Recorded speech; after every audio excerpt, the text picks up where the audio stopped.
Hey, good Monday evening. It is November 1st. We made it to this month, final full month of autumn. It's great to be with you guys this evening. I'm 5 News Chief Meteorologist Matt Standridge.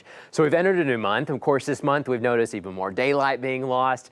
Things are getting colder. I mean, we had a chilly day across Arkansas and Oklahoma, didn't we? We had the clouds. We had some light showers. I think most of us picked up about 1/10 of an inch or so. So November's already started on a chilly note, a little bit below average from what we expect this time of year. But let's talk about what the forecast is looking like so far for this upcoming month, what we usually get, and then we'll take a lens with the forecast. Does it look warmer than that? Does it look colder than that? Wetter, drier? We'll take a look at all those things. We'll also talk about specifically the daylight changes coming our way. Of course, we've got the time change coming up this weekend. So lots of things to talk about in this forecast. But let's first talk about with some of the biggest question that we get with the weather team. Is it going to snow? We've had so many questions here just for November. Do we get snow in November? Well, we've been piling data all evening long to talk about who gets snow and who doesn't on average in the month of November. Here's a map of the whole USA. Right here in Arkansas and Oklahoma, especially along I-40 and northbound, we usually, over at least the past 30 years, we've gotten at least a trace in Fort Smith.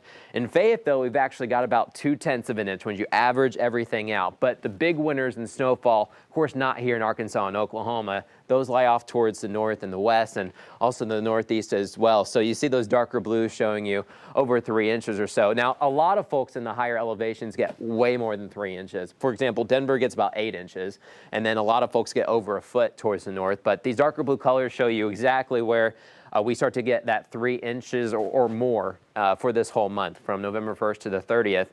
You'll notice in the higher elevations, of course, we've got the colder temperatures. In fact, we got a big system last week that got a lot of snow to the Sierra Nevada in eastern California. So they already picked up some snow. In fact, ski resorts were going a little bit early this year, but more snow for the west. Once you head north of Sioux City, we start to get back to that 3-inch mark, and that includes North Dakota, a lot of Minnesota as well. In fact, Minneapolis gets about 7 to 8 inches of snow in November. 1-inch mark for much of the Corn Belt, Iowa, northern Missouri, northern Kansas. Chicago gets about 2 inches or so. And then you'll notice kind of around the Great Lakes, we've got another dark color, and that's just showing you with the lake effect snow. Those machines start going this time of year. Lake waters are still really warm. You just get temperatures just slightly below freezing right this time of year. You can produce that snow. So a lot of folks in South Bend, Grand Rapids, Cleveland, Syracuse, and Buffalo, they'll be getting more of that snow. But here at home, usually about a trace. It seems like it's only once every 6-7 years or so that we get actually a measurable snow in November. It's hard to do, but we've done it. But what's this month looking like so far? Well, first let's talk about temperatures. So on average, our highs in northwest Arkansas, they start in the mid-60s. So here November 1st, 2nd, 3rd, mid-60s. And then we slide down to the mid-50s by the end of the month as we're trying to approach December. In the River Valley and specifically Fort Smith, we start in the upper 60s and we go down to the upper 50s for those average highs. So anytime we get those chances of snow, it's got to be at night. We're just too warm during the day most times. It looks like for this month, though, there's going to be a trend for some warmer weather across the desert Southwest. You can see that yellow color just barely trying to clip parts of eastern Oklahoma and western Arkansas. To be honest, this month looks pretty average in terms of temperatures. There's not a huge signal whether we're going to be super warm this month or super cold this month. We were a little bit above average last month, but this month is looking pretty normal. So a lot of times we're going to have those 60s and 50s for highs. And we'll show you the forecast for the next several days and going into November, and that's probably going to be ring true for a while. We also noticing a little bit more of a warmer trend towards the Great Lakes and towards the New England area. Not a huge signal, but one thing you might notice, there's no area that's expecting colder than average conditions for most of the month, at least this month. So that's interesting. So we got the temperatures kind of figured out. A lot of 50s and 60s, but what about the precipitation? Once again, there's not a lot of strong signals, at least this month. Maybe some drier conditions right along the Gulf Coast, and that's the La Nina effect. Now coming up in a couple of weeks, we're going to have your 5 News exclusive winter weather forecast when we're diving deep into La Nina and El Nino. And you might have seen NOAA and the Weather Prediction Center. They've released some things about their outlook for the whole year. But Arkansas and Oklahoma get tricky because it seems like in the signals with La Nina, you have a lot of influences towards the south and you have a lot of influences towards the north. And there's not as much of an understanding for the Ozarks and Ouachitas. So we're going to be going through the data and really looking at what La Nina means for Fort Smith. what does La Nina mean for Northwest Arkansas? La Nina doesn't dictate everything, but there are some signs that could show. But in general, this month shows drier conditions along the Gulf Coast. That's very a La Nina type thing this time of year.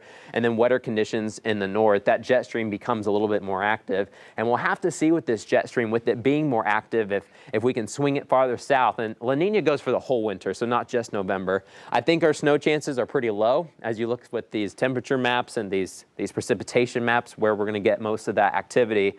I think things are going to be probably mostly on the average side for Arkansas and Oklahoma, but wetter conditions off towards the northwest and wetter conditions also we're going to be reporting in the Great Lakes too. So what is average then? We keep talking, doesn't look like too warm or too hot.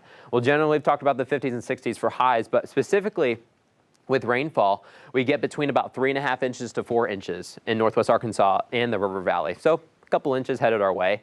Snowfall specifically, we kind of touched on this a little bit earlier, just under 1/4 inch on average. Of course, generally when you're looking at these averages, what that really means is that we go without snow most Novembers, and then all of a sudden we get one snow that gives us 1 or 2 inches, a quick inch, and then it melts away and then it's gone pretty quickly. But technically we got 1 or 2. And so when you throw that in the data, you get a very small average. So that's kind of really what's going on.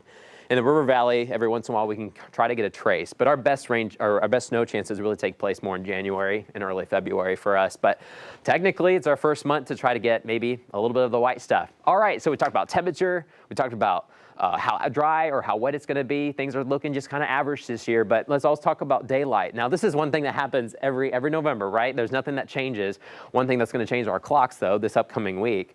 But let's take a look at the map, which shows you how much daylight we're going to lose. Once again, this doesn't change year to year, but this is a good reminder. Of course, the farther north you live, you have that accelerating daylight loss, and it's more intense towards the north. Generally, once you get towards the North Pole, of course, they go into complete darkness. For a lot of folks here shortly. But here, right in the Ozarks and the Ouachitas, we're at least losing 40 minutes. So every time frame that you see, that's what you at least lose in these color zones. So just about 30 minutes or so along the Gulf Coast. Here in Arkansas and Oklahoma, about 40 minutes are lost. Specifically, we'll talk about exactly what we're going to see in Fayetteville and Fort Smith.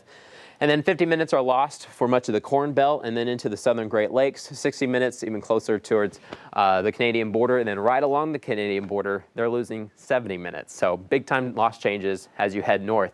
Here in western Arkansas and eastern Oklahoma, this is what we're expecting. We're expecting to lose about 46 minutes. That's about the same for Fayetteville and Fort Smith.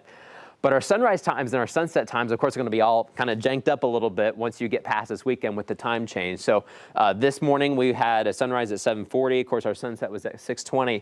But by the end of the month, remember the time change influences things. It doesn't mean we'll have a different amount of daylight loss. The same loss amount is going to take place no matter what we turn our clocks to. But our sunset times get kind of wonky at times.